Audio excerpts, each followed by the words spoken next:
Bienvenue dans cette nouvelle vidéo. Si on ne se connaît pas, je m'appelle Claudia, je suis étudiante internationale au Canada. Je réside à Montréal. Aujourd'hui, on se retrouve dans une vidéo, ce n'est pas un vlog aujourd'hui, plutôt une vidéo facecam qui sera une sorte de mini bilan parce que ça fait pas encore très longtemps que je suis au Canada. J'ai quand même déjà observé et remarqué certaines choses, mais je pense qu'avec plus de temps encore, dans 1 an, dans 2 ans, dans 3 ans, dans 4 ans, je vais être beaucoup plus tranchée sur certaines choses. On va commencer par le côté académique parce que voilà, je reste une étudiante avant tout. Je dirais que ça dépend. Ça dépend de ton programme d'études et ça dépend si tu es dans une université, un cégep, une école de formation. Ça dépend. Je n'ai fait que les universités, donc je vais parler que pour l'université. Je pense vraiment que la charge horaire à l'université est très relaxe. Tu as comme 4 cours par semestre. Tu peux avoir comme 2 jours de cours, 3 jours de cours par semaine. Moi, j'ai toujours eu 3 jours, 2 jours de cours. Si tu es à l'université, tu peux avoir le temps de faire full tes 20 heures, full tes 40 heures parce que vraiment la charge horaire, elle est assez relaxe. Une observation également de l'université, c'est que le cours est magistral. Ça veut dire qu'on n'écrit pas. C'est important d'être présent au cours à l'université. Et la dernière observation académique, c'est la patience des professeurs. Vraiment, les enseignants te donnent envie de venir en cours. Ensuite, comme observation au Canada, il y a la sécurité. Je pense que c'est très très important quand tu es une femme de savoir que tu vis dans un environnement sécuritaire. Pour le contexte, je travaille de nuit. Je sors de chez moi à 21h30 pour aller au travail, parfois à 22h. Je rentre à 6h du matin. Parfois 5h du matin, je n'ai jamais eu peur. Je ne me suis jamais sentie en situation d'insécurité. Je n'ai jamais eu de frein d'heure. Par exemple, je suis allée à une fête de famille, je suis rentrée chez moi à 2h du matin. Tranquille. Tranquille.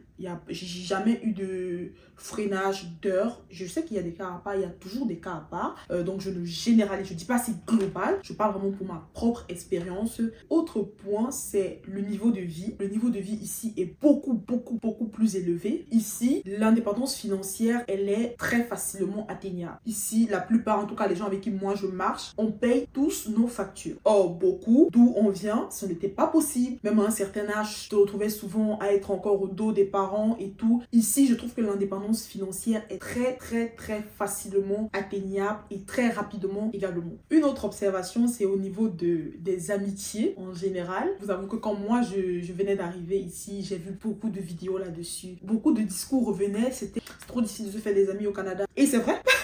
Aujourd'hui, je peux aussi le dire, c'est vraiment vrai. Parce qu'aujourd'hui, tu peux rigoler avec quelqu'un, tu ris toute la journée avec la personne. Demain, vous voyez que vous ne savez pas. Les gens sont très respectueux, polis, courtois, mais pas amicaux. Ça veut dire quoi? Ça veut dire que tu vas être dans un groupe de projet à l'école avec des gens. Pendant la période du projet, vous allez sympathiser, vous allez rigoler, vous allez être très proches, vous allez vous taper des barres, vous allez boire des cafés ensemble. Bref, vous allez avoir des bons moments. Passer la période de projet, la personne peut te voir dans un supermarché et juste te lever la main et traverser. Tu vois ce que je veux dire?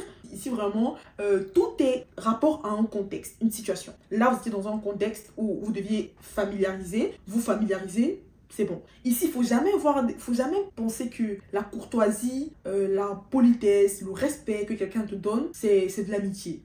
Donc oui, les personnes qui le disent dans des vidéos, ce n'est pas du tout un mensonge. C'est vraiment pas facile de créer des liens avec des personnes au Canada. Je ne parle pas là de différence d'origine ou quoi. C'est vraiment toute personne vivant au Canada confondue. C'est très compliqué de créer des liens avec des personnes ici. Vraiment très compliqué.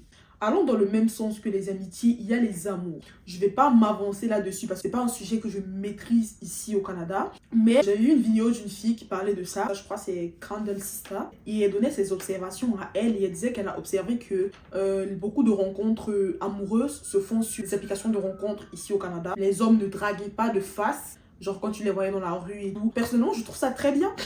Je sais pas pour les autres, mais moi, je trouve ça très bien. T'es là, t'es pressé, t'es en train de prendre ton métro, tu vas rater le métro, le bus et tout. Quelqu'un il te tamponne l'épaule et tout. Qu'est-ce que on m'a déjà arrêté certaines fois, mais c'était vraiment en mode rapide. Genre, si c'est quelqu'un qui t'arrête, genre, il parle.